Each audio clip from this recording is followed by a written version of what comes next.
안녕하세요. 이번 시간부터 텔레마케팅 관리사 강의를 맡게 된 엄정우입니다. 텔레마케팅 관리사 첫 시간이니까 한번 시험에 대해서 간단히 언급을 한번 해드리면서 시험 내용을 나가보도록 할게요. 텔레마케팅 관리사는 기사 또는 산업기사의 이름을 갖고 있지는 않지만 우리 큐넷에서 진행하는 기술 자격 중 하나라고 보시면 되겠습니다. 그래가지고 1차에서는 당연히 CBT죠. 그 컴퓨터 베이스드 테스트 해가지고 컴퓨터로 보는 일반적인 기술 시험의 방식으로 1차를 진행하시게 되겠습니다. 객관식으로. 그래서 바로 결과가 나오고 난 다음에 이제 2차 시험에서 필기, 단답형 또는 이제 뭐 주관식이라고 할 수 있겠죠. 이런 방식으로 해서 시험을 보고 이제 최종적인 합격을 하시게 되겠습니다.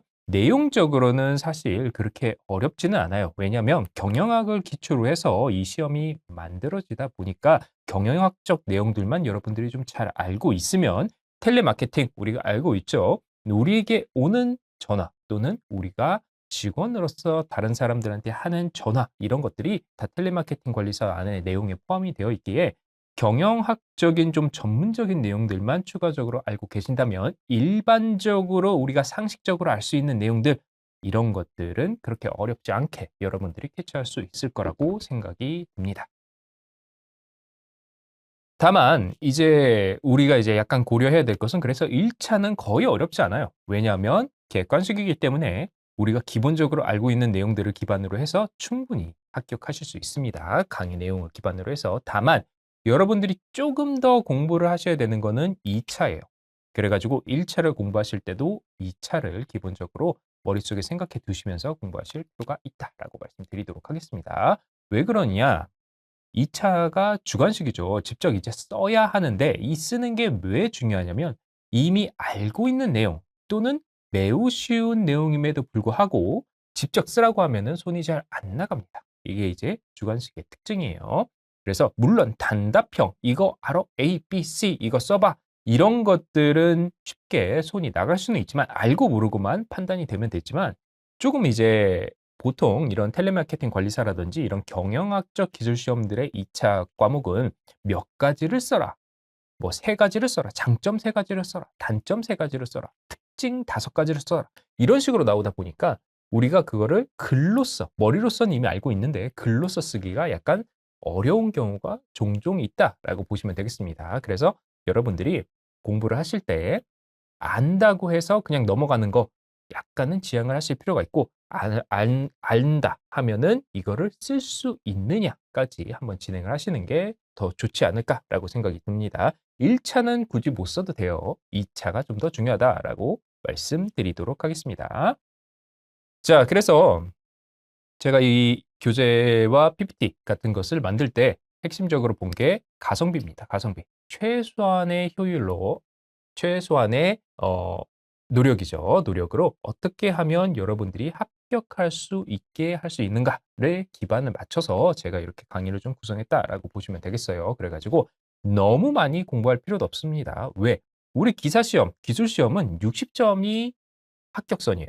절대평가예요. 그렇기 때문에 너무 많이 공부할 필요도 없고 그렇지만 너무 적게 공부해서 불합격하면은 아무것도 의미가 없어지기 때문에 딱 그 정도 한계에서 제한해서 어떻게 하면은 좋은 결과를 나올 수 있을까에 대해서 고민을 했고 그거를 기반으로 해서 지금 만들어진 강의다라고 보시면 되겠어요. 그래서 웬만하면 내용들은 핵심적인 키워드라든지 이런 걸 중심으로 짧게 짧게 구분이 되어 있습니다. 그 안에서 강의를 들으시면서 추가할 것들은 추가하고 이해가 필요한 설명들은 여러분들이 한번 강의를 통해서 이해를 하시면 될 것 같아요. 자, 그러면은 이제 우리 시험에 대한 얘기는 여기 정도까지만 말씀드리도록 하겠습니다. 기본적으로 기억해 두셔야 될 거는 경영학 위주의 이론적인 내용, 그다음에 상식적인 내용이 함께 시험에 구성되어 있다. 이거 기억해 두시면 되는 거고, 그다음에 1차 시험은 그렇게 어렵지 않기 때문에 여러분들이 긴장 많이 하실 필요 없고, 그다음에 2차 시험 같은 경우에는 내용적으로는 어렵지 않지만 우리가 직접 써야 되다 보니까 쓸 수 있는 정도까지는 여러분들이 학습이 좀 필요하다. 이게 이제 그 다음이었습니다. 그 다음에 마지막은 공부는 항상 효율성 위주로 공부를 해야 되기 때문에 가성비 위주로 공부를 해야 되기 때문에 효율적으로 적은 노력으로 최대한의 결과, 즉 합격을 여러분들이 산출해 내시면, 도출해 내시면은 그것을 목적으로 공부하시면 되겠다라고 말씀드리도록 하겠습니다. 자, 총 과목은 4과목이에요. 그래가지고 1과목은 고객관리가 있고 2과목은 시장환경조사, 그 다음에 3과목은 마케팅관리, 4과목은 조직운영과 성과관리 이렇게 있습니다. 보시면 아시겠지만 3과목, 4과목은 딱 봐도 굉장히 경영학스러운 내용이에요. 그래서 거의 그냥 경영학적인 내용이 3, 4과목의 핵심이다라고 보시면 되겠습니다. 2과목 같은 경우에는 통계적인 내용이 살짝은 들어가 있는데 절대 어렵진 않아요. 깊게 들어가실 필요 없습니다. 통계적인 내용. 그런 내용들 거의 나오지 않다. 수식적인 내용들은 거의 나오지 않기 때문에 이 과목은 그냥 단어 위주로 해서 조금 이게 무슨 말이구나 이런 것들만 좀 알고 가시면 되겠습니다. 1과목은 고객관리, 일반적인 경영학적인 내용이라든지 그리고 우리가 상식적으로 알 수 있는 그러한 고객관리 내용들이 포함되어 있다라고 보시면 되겠어요. 그러면은 1과목부터 나가보도록 하죠. 자, 1과목의 1장은 고객 분석과 데이터 관리가 되겠습니다. 이런 명칭들은 그렇게 썩 중요하진 않아요. 내용만 잘 보고 가시면 되겠습니다. 어떤 곳에서는 여러분들 책들, 텔레마케팅 관리사 여러 가지 책들이 있는데 어떤 곳에서는 뭐 A라는 내용이 뭐 1장에 들어가 있고 어떤 곳에서는 2장에 들어가 있고 어떤 곳에서는 뭐 1과목에 들어가 있고 어떤 곳에서는 뭐 3과목에 들어가 있고 이렇게 많이 나눠져 있습니다. 그렇기 때문에 우리가 꼭 어떤 과목에 뭐 어떤 장, 어떤 절, 어떤 챕터 무조건 그 안에 이 내용이 있다라고 생각하실 필요는 없어요. 그렇게 보시면 되겠습니다. 적절하게 흐름에 맞게만 여러분들이 잘 기억하고 계시면 되겠습니다. 자, 첫 번째는 이제 고객 분류가 되겠습니다. 고객 분류. 그래서 고객은 이미 우리가 굳이 의미를 따질 필요는 없고 그냥 우리가 알고 있는 상식적인 선에서 우리가 파악하시면 되겠습니다. 나의 재화 또는 용역 서비스를 구매해 주는 사람이 고객이겠죠. 그 상대방입니다. 내 재화와 서비스를 판매하는 상대방이 바로 고객이다라고 보시면 되겠습니다. 그러면은 왜 고객을 분리할 것이냐에 대해서 고객 분류의 목적 한번 보도록 하죠. 첫 번째, 고객 그룹에 대한 이해와 요구의 파악을 용이하게 하여 전체 고객을 효율적으로 관리하기 위함이다. 어차피 뒤쪽 마케팅 쪽이랑 이쪽이랑 조금 연결이 되기는 하는데 한번 쭉 넘어간 다음에 우리가 제가 설명해 드리도록 하겠습니다. 그 다음에 그룹별 차별화 마케팅 실행을 목적으로 한다. 그 다음에 그룹별 마케팅의 성과 파악을 용이하게 한다. 그 다음에 고객 현황 분석과 이동 상황 분석 등을 통해 기업의 장단점을 분석하여 기업의 경영 활동을 보완한다. 딱 보시면은 우리 1과목부터 4과목까지 내용 다 들어갔다고 보시면 되겠습니다. 자, 3번 성과 파악 용이 성과 관리 나왔네요. 2번 마케팅 실행 마케팅 관리 나왔네요. 4번 상황 분석, 현황 분석 통계가 나와 버렸네요. 시장 현황 분석, 현황 파악, 이 내용이 나왔네요. 그래서 고객 분류의 목적은 기본적으로 우리가 마케팅 관리라는 모든 텔레마케팅 관리 모든 면에서 우리가 각 과정에서의 내용을 진행하기 위해서 기반적으로 우선 고객 분류 먼저 하자라고 보시면 되겠습니다. 디테일하게 나가 보면은 한 개 언급하고 넘어갈게요. STP라고 하죠.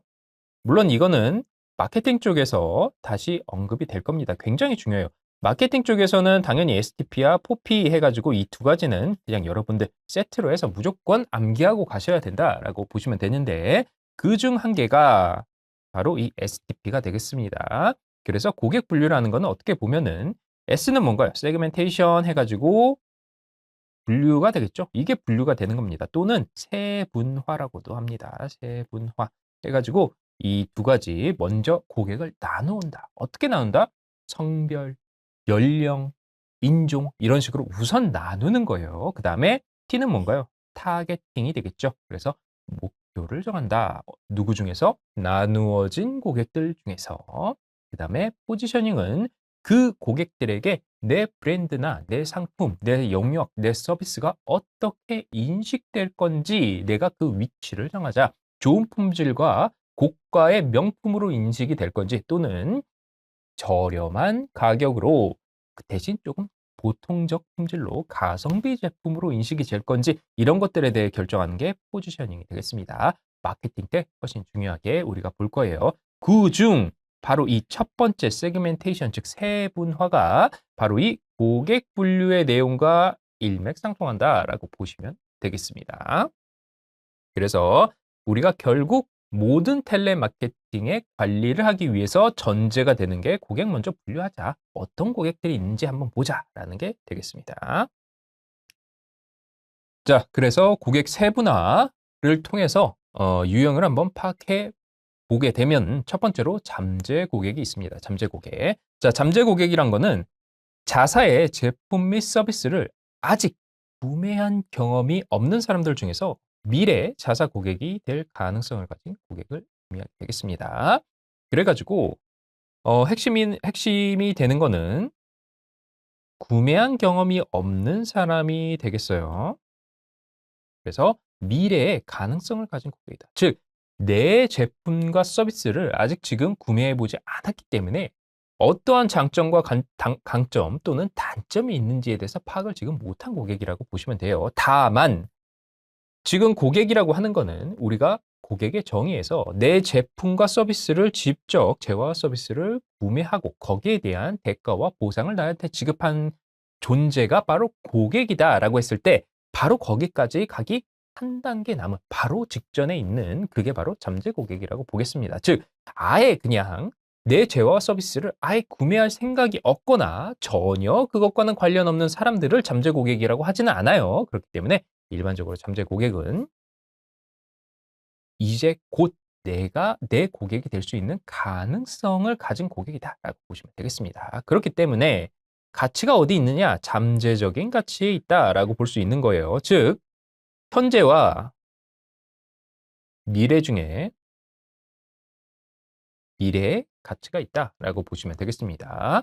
무슨 얘기냐? 방금도 말씀드렸다시피 내 재화와 서비스를 지금 소비하지는 않기 때문에 지금 나에게 돈을 주지는 않아요. 그렇지만 미래에, 즉 곧 나에게 돈을 줄 수 있는 사람들이라고 보시면 되겠습니다.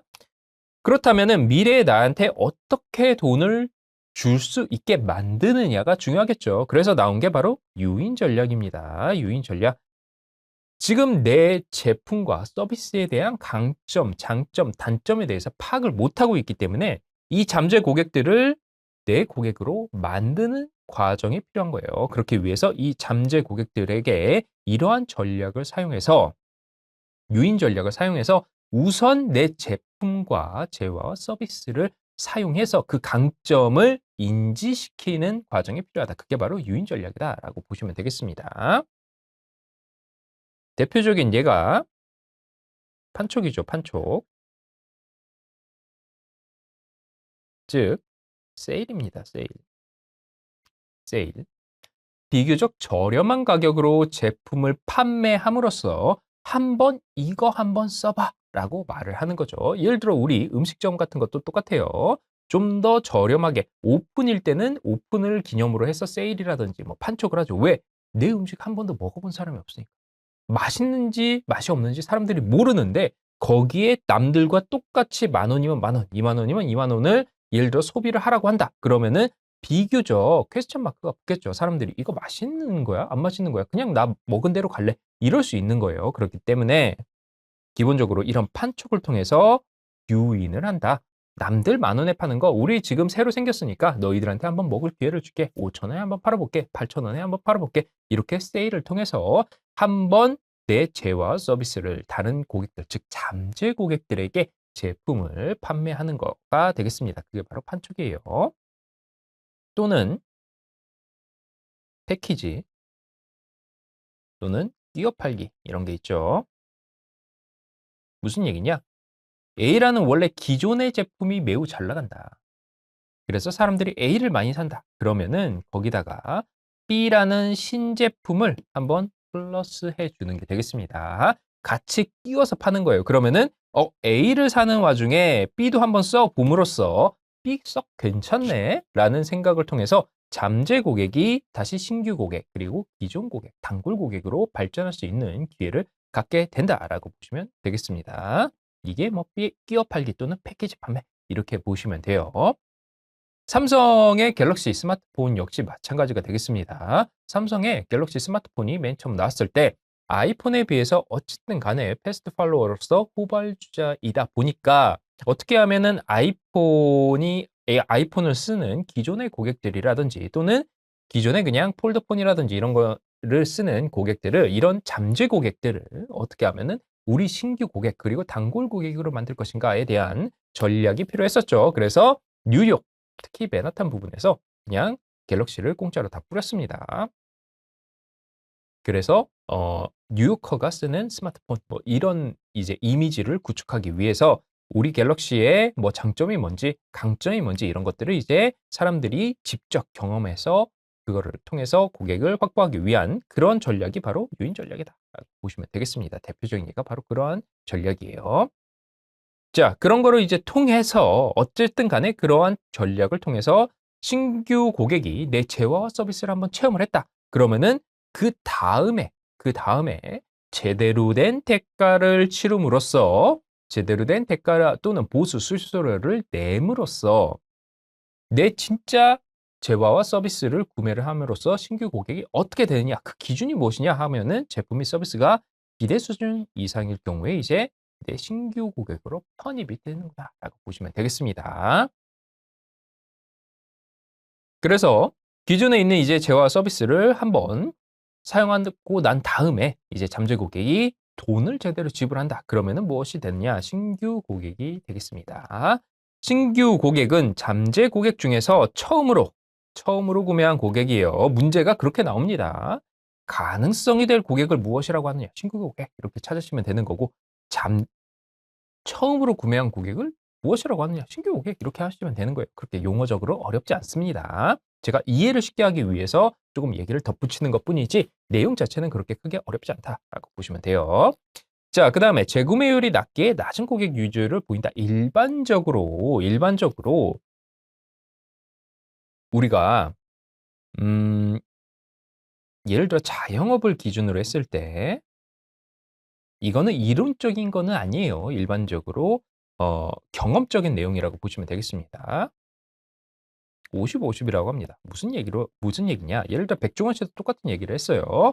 단골 고객 50 만들고 신규 고객 50 유지하면은 그게 성공하는 제일 이상적인 고객을 확보하는 경우다라고 보시면 되겠습니다. 이게 바로 50, 50이라고 보시면 되는데 이거는 이제 이론적인 게 아니기 때문에 여러분들이 암기하실 필요 없어요. 무슨 얘기냐? 신규 고객 50% 유지한다는 거는 그냥 한 번 내 재화 서비스를 소비하고 그다음에 두 번 다시는 웬만하면 잘 안 한다는 거예요. 그런 고객들이 한 50 되고 그다음에 단골 계속적으로 충성도 높은 고객이 50이 된다라고 보시면 되겠습니다. 그래서 일반적으로 신규 고객은 고객 유지율이 높지가 않아요. 여기서 이제 단골을 어떻게 만드느냐가 핵심이 되는 거죠. 거의 안 만들어진다고 보면 되기 때문에 50%를 단골로 확보했다? 굉장히 우수한 성적이라고 보시면 되겠습니다. 성과라고. 그러면은 이제 신규 고객을 그러면은 이제 단골로 만드는 거죠. 단골로 어떻게 만들 거야? 했을 때 만족도 향상이다. 그걸 통해서 재구매율을 재구매를 많이 한다. 이게 단골이죠. 계속해서 내 서비스와 재화를 소모한다. 이거니까. 그래서 이게 이제 핵심이 되겠다라고 보시면 되겠습니다. 신규 고객의 목표는 재구매율 상승을 도모하는 거가 되겠다라고 기억해 주시면 되겠습니다. 그래서 이제 단골까지는 아니어도 몇 번 내 제품과 서비스를 구매를 한다. 그러면 이제 우리가 흔히 얘기하는 기존의 고객이 되는 거예요. 일반적으로 시장성이 있는 고객이다라고 보시면 되겠습니다. 현재의 시장성이 되죠. 현재. 자, 잠재는 아직 나에게 돈을 쓰지 않았기 때문에 미래 가치가 있는 거고 신규는 돈을 나한테 쓰긴 쓰는데 일회성으로 종료가 되어 버리는 거예요. 그러다 보니까 시장성이 있다고 말하기가 약간 힘들죠. 왜? 한 번 쓰고 끝나는데 내가 이 시장을 갖고 있어라고 말하기 힘드니까. 다만 이제 기존 고객으로 즉 재구매율이 높아지기 시작을 하면은 어느 정도 반복적인 재화 서비스의 소모가 되기 시작하면서 이제 돈이 지속적으로 들어온다라고 보시면 돼요. 우리가 이렇게 생각하시면 돼요. 우리가 예를 들어서 돈을 버는데 한 번 A라는 일을 함으로써 예를 들어 막 1만 원을 벌었다.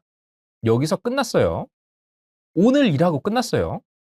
그때 나에게 "나는 매일 10,000원을 벌고 있어."라고 말할 수 없죠. 즉 나에게 안정적인 수익이 있다라고 말할 수 없다는 거예요. 안정적인 수익이 있다고 얘기하는 거는 지금도 수익이 있는데 앞으로도 어느 정도는 내가 수익이 있을 거라고 통념적으로 합리적으로 예측이 되는 것이라고 본다면 바로 그 정도 레벨까지 오른 게 기존 고객이다라고 보시면 되겠습니다. 그래서 반복 구매와 안정화가 이제 되었다.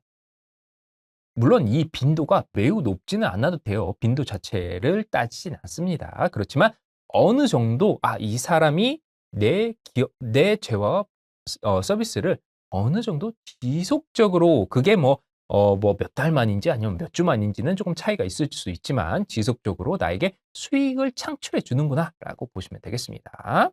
그다음에 이제 자 그러면은 어느 정도 정기적인 수익은 창출해 준다라고 했을 때 거기서 또 발전을 해야겠죠. 어떻게? 더 자주, 더 많이 발전을 해야 된다. 즉 단골로 가야 된다.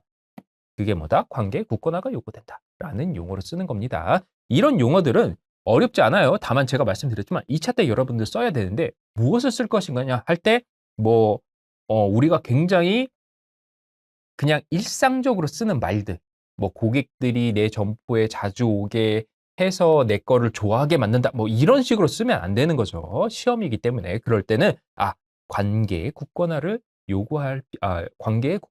요구되는 단계가 기존 고객 단계입니다. 이렇게 써야 되는 거예요. 그렇기 때문에 조금 이제 전문적인 용어를 썼다라고 보시면 되겠습니다. 내용적으로는 일상적으로 다 이해되실 수 있는 내용들이에요.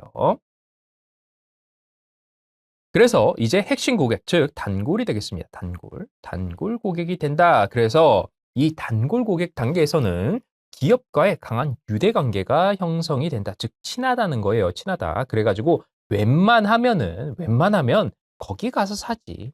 웬만하면은 이거 사지. 이렇게 그냥 머릿속에 박혀진 겁니다. 그래서 이런 상황에서는 다른 경쟁자 기업들이 들어온다고 해도 웬만하면은 단골 고객으로서 핵심 고객들은 이미 기존에 사용했던 재화나 서비스를 이용을 합니다.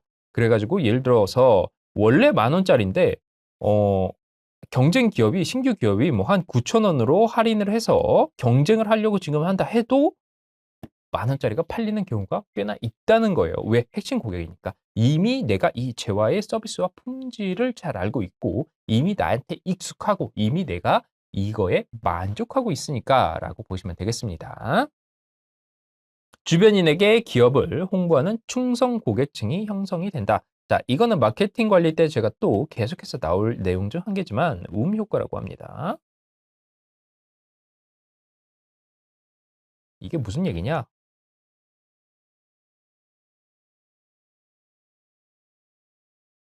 입으로 구전되는 효과예요. 구전 효과. 구전 효과라고 보시면 되겠습니다. 즉 대표적인 예가 뭐냐면 요즘 우리 마케팅할 때 굉장히 중요한 게 뭐냐면 리뷰입니다. 리뷰. 내가 아무리 이거 좋아요, 저거 좋아요 말을 해봤자 크게 의미가 없다는 거예요. 근데 그걸 사용해 본 사람이 제3자의 입장에서 진짜 괜찮네 라는 리뷰가 떨어졌다. 그러면은 그게 엄청나게 마케팅적으로 효과가 있다라는 게 되겠습니다. 그래서 좀 극단적으로 얘기를 하면은 리뷰를 조작한다든지 이런 경우도 있죠. 자, 그래서 그러면은 그런 리뷰 누가 쓰느냐? 신규 고객이 쓰느냐? 물론 사람마다 다르긴 하겠습니다. 그렇지만 대표적인 예가 바로 주변인에게 기업을 홍보하는 즉 입소문 효과라고도 합니다. 알고는 계세요. 입소문 효과. 어차피 마케팅 때 또 한 번 언급 드릴 겁니다. 그래서 기업을 홍보하는 충성 고객층이 형성된다. 누가? 핵심 고객이. 한 번 해보고 이거 좋더라 이런 말 다른 사람한테 잘 안 한다는 거예요. 내가 계속 많이 쓰다 보니까 와 이거 진짜 괜찮네 하는 거를 주변 사람들한테 말을 하는 게 되겠습니다. 그래서 핵심 고객이 하는 역할이 굉장히 큰 거예요. 왜? 나한테 지속적인 수익도 창출을 해주면서 그다음에 새로운 잠재 고객, 신규 고객도 끌어들이는 효과가 바로 이 핵심 고객이 갖고 있다라고 보시면 되겠습니다. 그다음에 제품 및 서비스에 대한 아이디어 제공. 자, 유대관계가 있다 보니까 안 좋은 거, 좋은 것들을 다 알고 있다는 거죠. 그러다 보니까 예를 들어 뭐 고객 뭐 품평회라든지 이런 데를 통해서 또는 뭐 이제 VOC라든지 VOC는 보이스 오브 커스터머예요. 그래가지고 뭐 고객의 의견 이렇게 보시면 되겠습니다. 그것도 뒷장에서 우리 보실 거예요. 그런 거를 통해서 내 의견을 피력하는 거예요. 이거는 여기가 좀 단점이더라. 이거는 여기가 좀 개선했으면 좋겠더라. 이렇게 개선했으면 좋겠더라. 저렇게 개선했으면 좋겠더라. 이런 거를 한 번만 사용한 사람이 아니고 여러 번 계속해서 지속적으로 사용하다 보니까 개발자라든지 기업 측에서 인식하지 못한 단점들이나 개선점도 제공해 줄 수 있다는 게 되겠습니다. 그 다음에 이제 이탈 고객을 한번 보도록 하죠. 이탈 고객은 말 그대로 이제 더 이상 우리 고객이 아니다. 더 이상 내 재화와 서비스를 소모하는 사람들이 아니다. 라고 보시면 되겠습니다. 더 이상 해당 기업의 상품 및 서비스를 구매하지 않는 고객이다. 즉, 더 이상 이제 돈은 좀 되지 않는다. 다만 이제 이탈 고객의 경우에는 핵심 고객과는 약간 이제 반대되는 그런 효과가 생길 수 있습니다. 이탈 고객 역시 효과 생각하셔야 돼요. 무슨 얘기냐? 부정적인 리뷰가 남겨질 수 있다는 겁니다. 부정적인 리뷰. 내가 이거 써봤는데 엄청 안 좋더라. 아우, 나 그거 이제 더 이상 돈 내고 안 하잖아. 이런 식으로 이제 리뷰 남겨지는 거예요. 그러면은 긍정적인 것도 긍정적인데 부정적인 거는 더 효과가 크겠죠. 엄청 안 좋습니다. 그래가지고 이탈 고객 같은 경우에는 우리 기업에서는 어떻게 접근을 해야 되느냐? 이탈을 방지하는 전략으로 가야 돼요. 왜? 한번 이탈하기 시작하면은 당연히 수익도 안 나오고 거기다가 잠재라든지 신규 고객의 유입도 쉽지가 않습니다. 왜? 안 좋은 리뷰 또는 평가가 남겨지게 될 거기 때문에. 이탈 고객이 많아지면 많아질수록 너 이거 써봤어? 써봤어. 근데 별로더라. 다 이 얘기를 할 거예요. 그렇기 때문에 당연히 이 이탈 고객 같은 경우에는 만들지 않아야 되는 그러한 방지 전략으로 반드시 가야 된다라고 보시면 되겠습니다. 그래서 이탈 고객 분석을 통한 원인 파악, 이탈률 감소 추구. 이 감소 추구가 바로 방지 전략이고 분석을 통한 원인 파악 같은 경우에는 예방 전략이라고 보시면 됩니다. 예방 전략. 즉 원인을 파악해서 예를 들어서 10명이 제품을 사용했는데 뭐 한 5명은 그냥 신규로 끝나고 한 5명은 우리 핵심 고객이 됐다. 단골이 됐다. 근데 그중에서 한 1년 지나니까 4명이 빠져나가 버렸더라. 그러면은 대체 무엇 때문에 빠져나갔을까? 이 원인을 파악해야지. 그다음에 신규 고객이 단골이 되고 단골이 이탈로 되지 않도록 하는 예방을 취할 수 있기 때문이에요. 이렇게 보시면 되겠습니다. 그렇게 해서 우리 이제 고객 관련해서는 고객의 정의, 그다음에 고객 분류의 목적, 우리 STP 관련해서 내용 봤죠. 그다음에 고객의 유형, 실질적으로 세분화시킨 유형들, 이 내용들 한번 잘 보고 가시면 되겠습니다. 네, 수고 많이 하셨습니다.